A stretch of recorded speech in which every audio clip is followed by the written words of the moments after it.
Olá, sejam todos bem-vindos. Para aqueles que não me conhecem, meu nome é Hélio Ferraz. Eu estou aqui hoje para falar um pouquinho sobre as diretrizes da Ligabon, que foram publicadas no dia 26. Eu tenho recebido, muitas dúvidas, questionamentos e mensagens de síndicos, administradores de condomínio, moradores, amigos, querendo entender um pouquinho sobre as diretrizes, se isso é uma norma, se não é, como é que a gente vai atender. E eu então tomei a iniciativa de preparar esse material para esclarecer e de forma mais didática possível, com uma linguagem mais simples possível, o que significam essas diretrizes. Eu sou engenheiro eletricista com 35 anos de formado, mais de 40 anos de experiência em instalações prediais.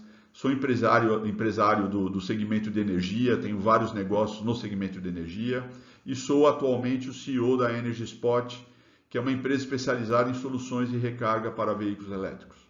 Então, o objetivo aqui é a gente mostrar um pouquinho o que são essas diretrizes, o que significa cada uma delas e como é que a gente vai lidar com esse assunto.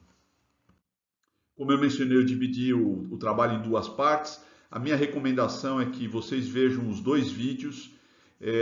Eu vou procurar fazer o vídeo o mais breve possível para não ficar uma coisa muito enfadonha e muito cansativa. Por isso que eu dividi em duas partes. Então a primeira parte é sobre entender as diretrizes e a segunda parte é o entender qual é o impacto delas no nosso dia a dia. Eu gostaria de, antes de mais nada, deixar aqui claro que qualquer comentário e crítica que eu venha a fazer, ela é construtiva, ela tem por objetivo melhorar o processo. A gente reconhece, eu reconheço o trabalho que foi feito. Então, nós estamos num marco importante, quer dizer, a sociedade civil estava aguardando alguma posição por parte do Corpo de Bombeiros sobre esse tema que é bastante importante. A gente reconhece que esse trabalho não é fácil, é um trabalho complexo, fruto de estudos, ensaios, intercâmbios de informação, visitas. Então, já deixo desde já aqui primeiro a parabenizar o trabalho que foi feito por parte do Conselho do Corpo de Bombeiros, né, o Conselho da Ligabon, e segundo, para deixar de antemão claro que qualquer comentário e crítica que eu venha fazer é construtivo. Esse material foi produzido, essas diretrizes, né, elas foram desenvolvidas pelo Conselho Nacional de Comandantes Gerais do Corpo de Bombeiros Militares, que é conhecido como o CNCGBM Ligabon, e foi encaminhado para os entes da federação, para os comandantes dos corpos de bombeiros de todos os estados do Brasil. É importante frisar que essa diretriz ainda não é uma norma.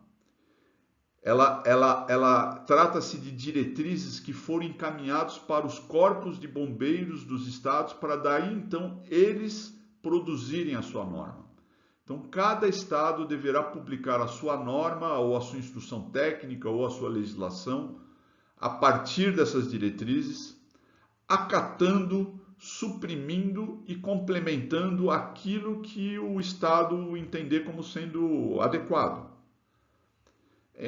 Como a gente vai ver ao longo da apresentação, essas diretrizes ainda carecem de algumas definições, existem alguns detalhamentos que precisam ser feitos. Da forma como está, não afeta a VCB, porque não é uma norma, são diretrizes do Conselho da Ligabon para os comandantes dos corpos de bombeiro, e agora os corpos de bombeiro vão definir as suas normas, que aí sim podem afetar a VCB e seguro. Os prazos de adequações ainda serão estabelecidos. A diretriz menciona um prazo de 180 dias, mas que precisa ser complementado por um outro prazo que será dado por cada estado na sua norma. Então, esse prazo de 180 dias ainda não está correndo, ele não está valendo ainda. Logicamente, essas diretrizes, elas se destinaram aos comandantes dos corpos de bombeiro, mas adicionalmente, elas também se destinam à sociedade civil, aonde podemos nos destacar aqui o mercado imobiliário, os síndicos, proprietários de veículos e moradores das edificações. Então vamos começar entendendo as diretrizes. Aliás, cabe mencionar que eu fiz questão de trazer recorte da diretriz. Eu não transcrevi, não introduzi nenhum conceito, eu estou simplesmente trazendo trechos da norma e vou dar as devidas interpretações para ela. Como eu mencionei, é um trabalho fruto do esforço coletivo conduzido pelo Conselho da Ligabom, que foi alicerçado aqui pela experiência que eles possuem, por estudos técnicos internacionais, por análises periciais, por ensaios experimentais. O Corpo de Bombeiros fez vários ensaios, vários corpos de bombeiros do Brasil fizeram vários ensaios, tocaram fogo em carros a gasolina, tocaram fogo em carros elétricos e baterias, e fruto também de dados concretos de ocorrências reais de incêndio, tanto no território nacional, como também de intercâmbio que foram feitos de informações com outros países. Essa diretriz, a íntegra dela está disponível pela internet, qualquer um consegue consultar, mas se alguém precisar da íntegra, é só mandar mensagem para mim, que eu mando.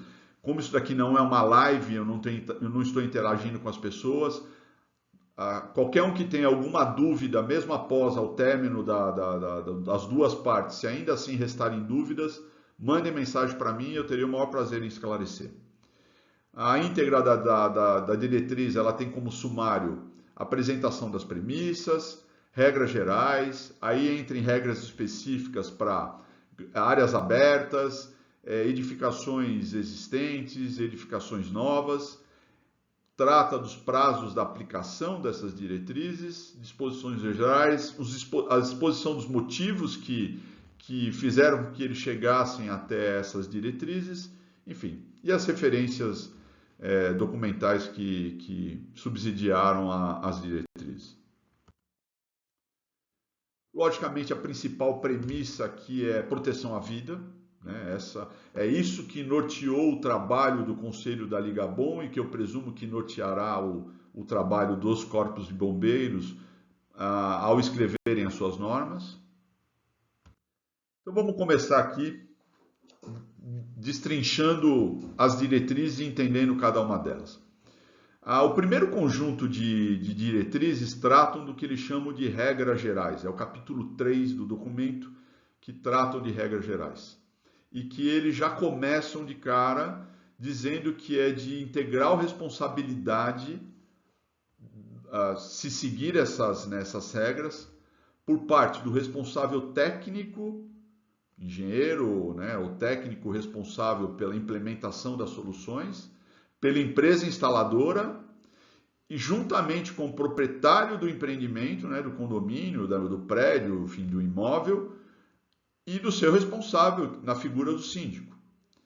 E começa-se pelo atendimento às normas que estão vigentes, porque estas são normas. Diferente destas diretrizes, que ainda não é uma norma, as diretrizes fazem menção às normas existentes que precisam ser seguidas.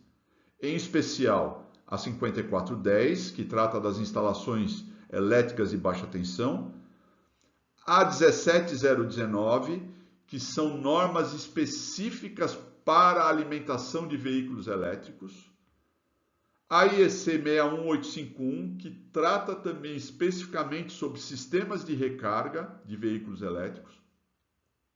Essas normas, então, precisam ser seguidas, já deveriam ser seguidas, independente das diretrizes, porque elas já estão publicadas há algum tempo.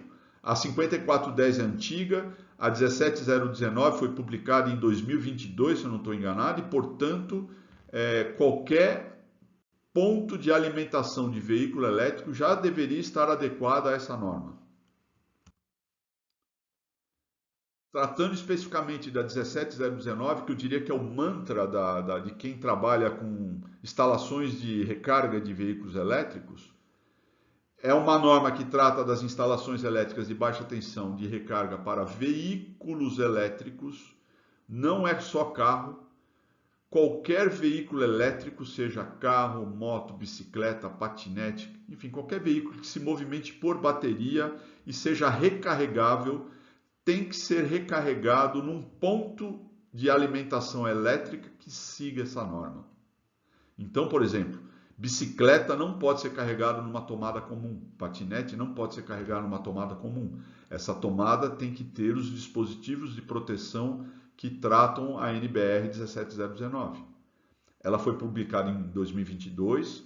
Normalmente as normas dão 1 ano de adequação, então, portanto, já se passou o prazo. Todos os pontos de recarga deveriam já estar adequados para essa norma.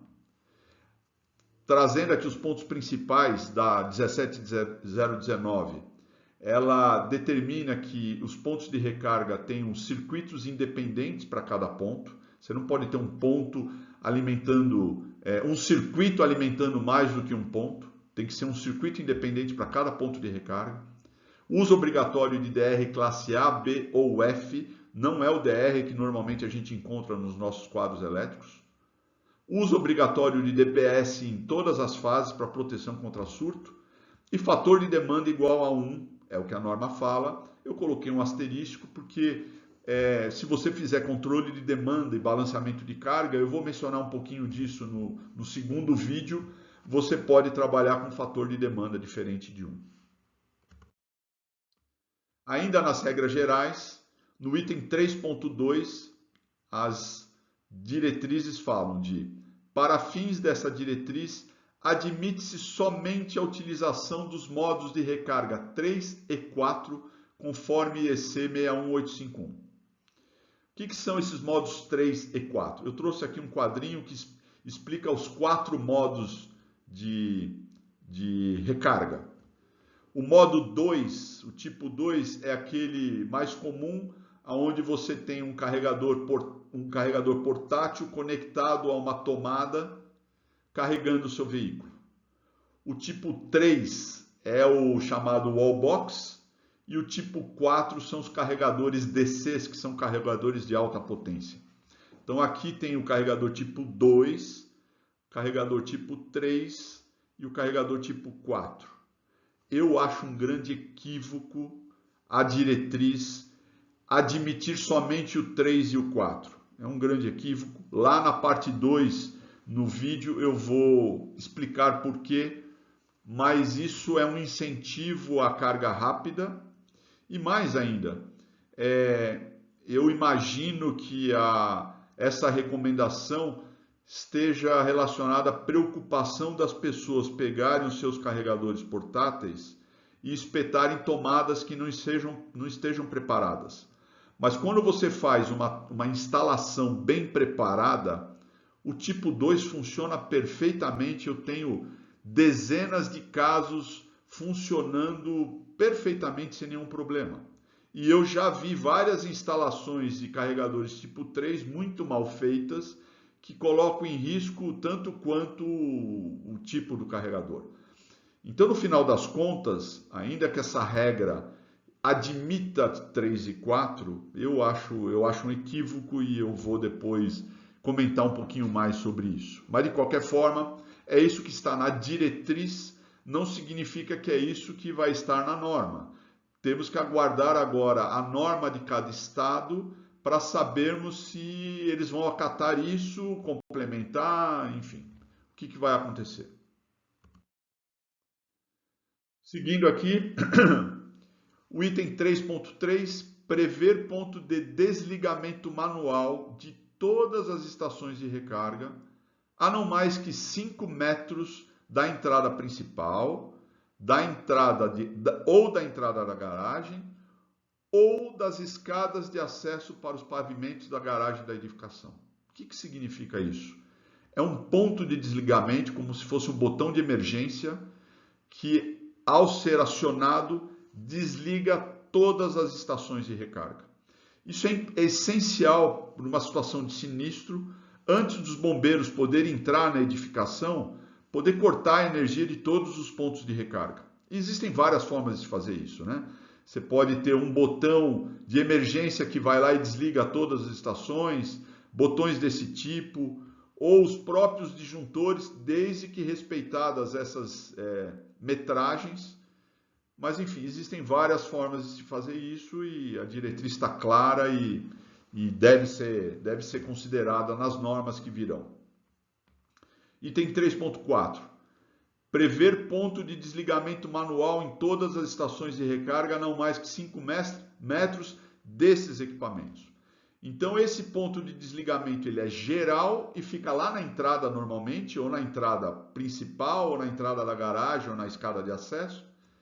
E esse é um desligamento individual em cada ponto de recarga, não mais a 5 metros do que ele. Então tem que estar próximo ao ponto de recarga. E garantir o item 3.5, garantir o corte de energia entre os módulos de recarga e a rede elétrica por meio de disjuntor no quadro de distribuição geral. Perfeito. É um disjuntor que, ao se desligar, se corta toda a energia de todos os circuitos de recarga. Aliás, é exatamente por conta disso que não se recomenda puxar a alimentação dos pontos de recarga das unidades dos apartamentos, dos relógios dos apartamentos, porque você perde a capacidade de fazer esses cortes centralizados.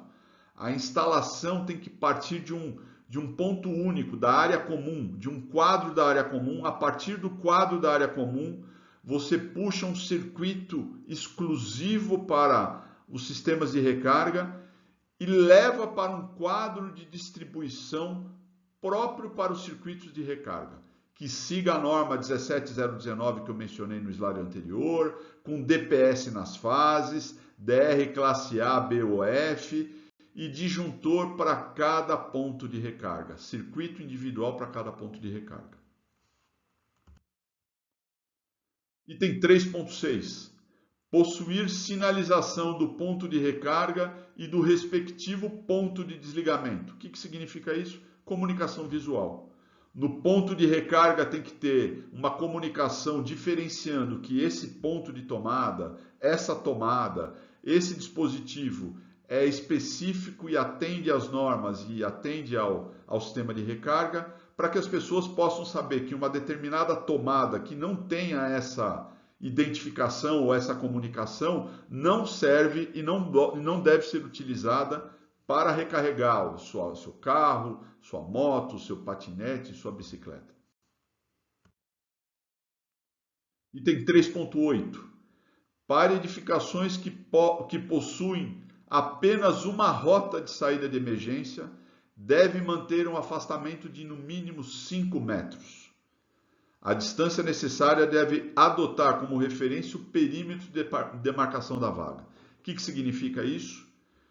Se tiver uma rota de fuga, uma porta de emergência, a vaga não pode estar a menos de 5 metros dessa rota.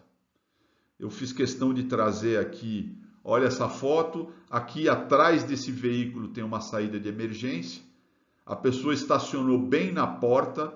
Imagina se esse veículo pega fogo e essa é a única rota de fuga das pessoas. As pessoas não conseguem sair e o bombeiro não consegue entrar. Então, basicamente, esta regra, essa diretriz, trata desta situação que aqui está. Agora vamos para o capítulo 4 sobre regras para as áreas externas.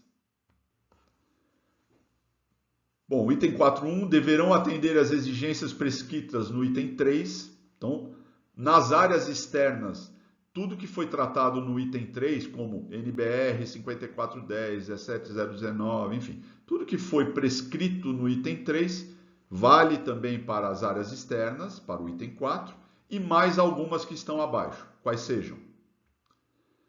Os afastamentos em relação a riscos específicos, como as áreas com líquidos igníferos, gás liquefeito, petróleo, enfim, devem ser os parâmetros das instruções técnicas pertinentes. O que significa isso? Em outras palavras, não se deve ter vaga de veículo próximo a locais que tenham reservatório de combustível, reservatório de gás, instalação de gás.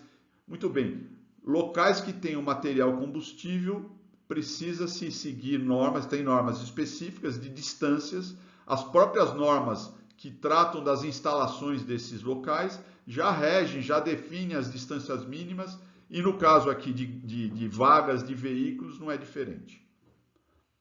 Para as garagens externas são admitidos os modos de carga tipo 1 e 2 que eu mencionei, então são os outros carregadores portáteis, desde que o responsável técnico faça o gerenciamento de risco, demonstrando que os fatores de instalação adotados mantêm um nível de segurança adequado. Aqui vai meu comentário. Isso valeria também para as regras gerais. Por que nas áreas externas admitidos carregadores 1 e 2, se tiver gerenciamento de risco e as instalações adotadas forem as corretas, e na área fechada não? Mas enfim, lá na parte 2 eu vou fazer um comentário mais detalhado sobre isso. Subitem. Caso sejam adotadas as modalidades do item 4.3, portanto, tipos 1 e 2, o responsável técnico deverá prever proteção para intempéries, objetivando a proteção do equipamento. Está claro, porque aqui é uma área externa, então precisa ter proteção contra intempéries e está tudo certo. Capítulo 5. Regras para edificações novas. Eu diria que agora a gente vai vivenciar uma nova era na construção civil. A partir dessas diretrizes, e se elas se desdobrarem para normas de cada estado, cada estado vai definir, e se essas diretrizes forem seguidas, todas as edificações novas, não importa se são residenciais ou comerciais, terão que ter sistema de detecção de incêndio, chuveiros automáticos e sistema de exaustão mecânica. Todos. Então nós vamos vivenciar uma nova era na construção civil, onde as garagens novas serão protegidas por detecção de incêndio, chuveiro e extração mecânica, entenda-se exaustão. Não importa se tem carro elétrico, se não tem, se tem ponto de recarga ou não tem. As garagens serão protegidas segundo esses sistemas. E eu só fiz um comentário aqui eles colocaram nas diretrizes que os chuveiros elétricos precisam ser calculados segundo o risco ordinário 2. Eu trouxe aqui a NBR 10897, que trata desse assunto. Risco ordinário 2 é considerado grupo de combustibilidade de conteúdo moderado a alto, com altura de armazenamento máximo de 3,7 metros, que é o caso da garagem. A garagem tem muito carro, não importa se é carro elétrico ou não, mas tem muito carro, muito combustível, bateria, portanto ele tem uma combustibilidade alta para um armazenamento de até 3,7 metros. Por isso que eles recomendaram então o risco ordinário 2 aqui. Já para, ainda para edificações novas, caso o pavimento da edificação onde houver ocupações com garagens seja dotado de ventilação natural com abertura mínima de 50% do perímetro em pelo menos 2 fachadas, o sistema de extração mecânica é dispensado. É mantido detecção e sprinkler, mas a exaustão pode ser eliminado caso a fachada seja aberta. Por exemplo, esse caso aqui. Essa é uma garagem que não precisaria ter exaustão, mas precisaria ter detecção e sprinkler. Já essa garagem aqui precisaria ter exaustão, porque ela não tem uma abertura mínima de 50% em pelo menos 2 faces dela. Agora vamos para regras para edificações novas no que se refere à resistência ao fogo. Não se aplicam isenções e reduções do tempo requerido de resistência ao fogo, chamado de TRRF, às edificações que possuem ocupação destinada à garagem. Em outras palavras, significa o seguinte: se for uma garagem, não pode reduzir o tempo de TRRR. Tem que considerar garagens com um TRRF de 120 minutos. Portanto, as garagens de edificações novas precisam suportar um fogo e um incêndio de pelo menos 120 minutos. Eu trouxe aqui, a título de exemplificação, para quem tem prédios, para os prédios existentes, existem vários produtos que aumentam, que permitem aumentar o TRRF da sua edificação, como tintas intumescentes, espumas resistentes ao fogo, painéis e revestimentos. Então, existem várias soluções que permitem aumentar o TRRF das edificações. Agora vamos para o capítulo 6, que trata de edificações existentes. Muito bem. Aqui tem um primeiro comentário, eu considero um equívoco relacionar ou condicionar as exigências que aparecem aqui embaixo para as garagens que possuem SAV. SAV é Sistema de Abastecimento de Veículo Elétrico ou Sistema de Alimentação de Veículo Elétrico. Entenda-se recarga. Portanto, as diretrizes da Ligabom, em seu capítulo 6, para edificações existentes, condiciona as exigências abaixo à presença de recarga de veículos elétricos. E eu acho um equívoco porque já foi desmistificado que o problema não está na recarga. Aliás, o carro elétrico é tão seguro quanto o carro a combustível, é até mais seguro que o carro a combustível. Mas, de qualquer forma, vamos interpretar o que está na diretriz. Lá no filme 2, né, na parte 2, eu entro nesse detalhe, nesses comentários. Mas aqui fala o seguinte: edificações existentes, que seja exigido projeto técnico, regras para garagem e ocupações com garagens com instalação de SAV. Nesse caso, o que precisaria ter? Qual é a recomendação? Chuveiros automáticos com malha de tubulação interligada ao hidrante. Então, isso daqui é uma variação importante, porque isso diminui e minimiza, vamos dizer assim, a complexidade do sistema. Prever sistema de detecção de incêndio, gerenciamento de risco e instalações elétricas, conforme o item 3. Então, é assim, para edificações existentes que queiram colocar sistema de recarga, ao fazerem isso, caso essas diretrizes se transformem em norma, não sabemos se vai se transformar, mais uma vez eu friso, isso daqui são diretrizes, não é norma, não é para ser seguido, não é para desinstalar nada, nem instalar a sprinkler, isso aqui são diretrizes que ainda vão se desdobrar em normas. Mas caso elas se desdobrem em normas, ao se instalar um ponto de recarga no edifício existente, teria-se que instalar chuveiro automático, sistema de detecção de incêndio, fazer gerenciamento de risco e tudo conforme normas de instalações elétricas. A diretriz não é clara se esse chuveiro automático é somente na vaga ou em toda a garagem. Eu quero crer que seja somente na vaga. E também ele não entra no detalhe de qual deve ser a reserva de água. É de 30 minutos? É de mais? A diretriz não é clara, eu presumo que a norma vai entrar nesse detalhe. E eu quero crer também que uma vez que se implante um sistema de sprinkler, tenha que se alterar o PPCI, que é o Plano de Prevenção e Combate a Incêndio, que está registrado lá no Corpo de Bombeiros.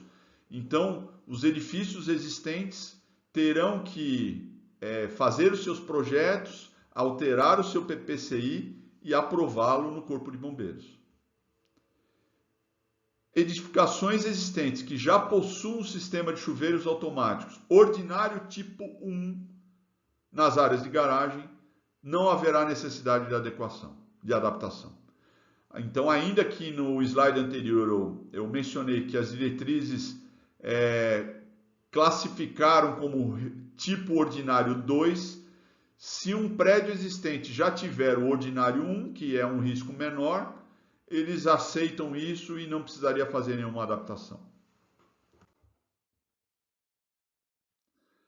Prazos para aplicação. Capítulo 7. Essa diretriz entra em vigor em 180 dias a partir da data de publicação.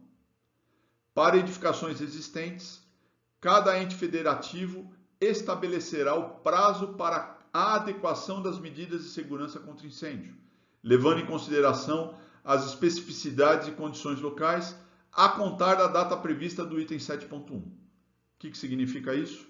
Agora, cada estado, cada ente federativo, através da sua norma, deverá definir na sua norma qual é o prazo de adequação. Portanto, o prazo de adequação não é de 180 dias e esse prazo sequer está começando a valer.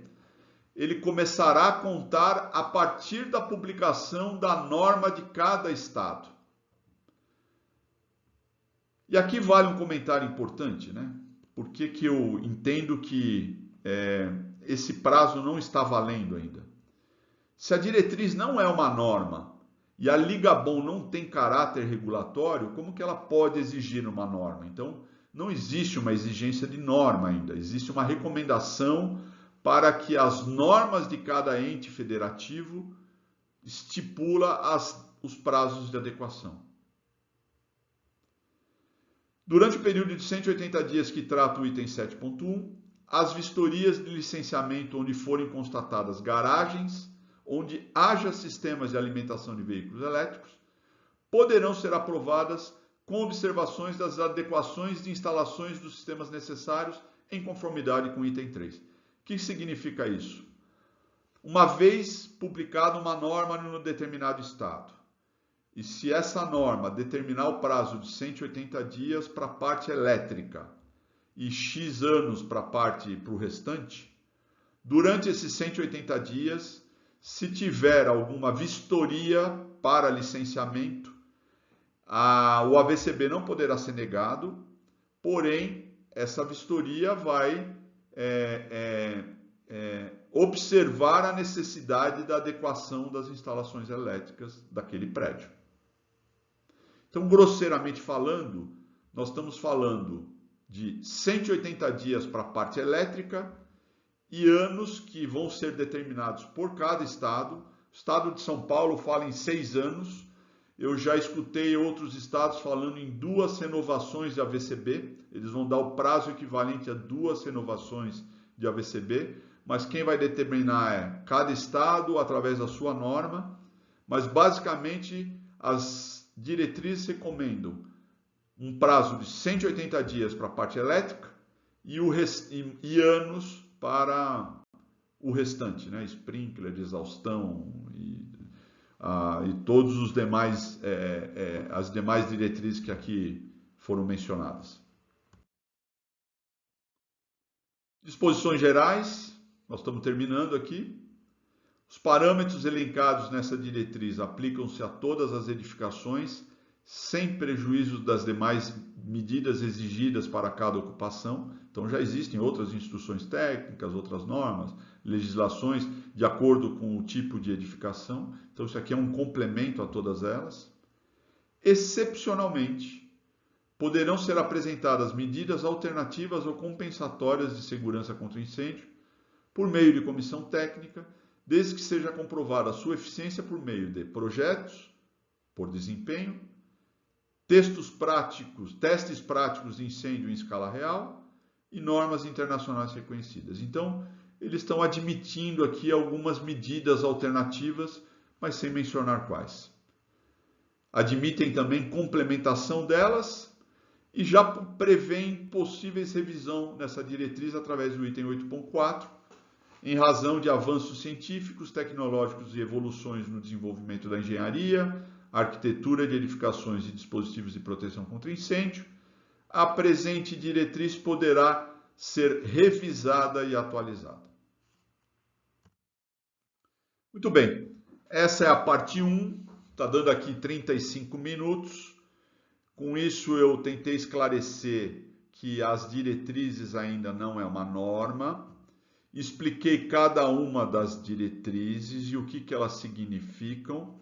E agora, na parte 2, eu vou fazer comentários a essas diretrizes, trazer um pouquinho para a nossa realidade e para que aí então o entendimento fique completo.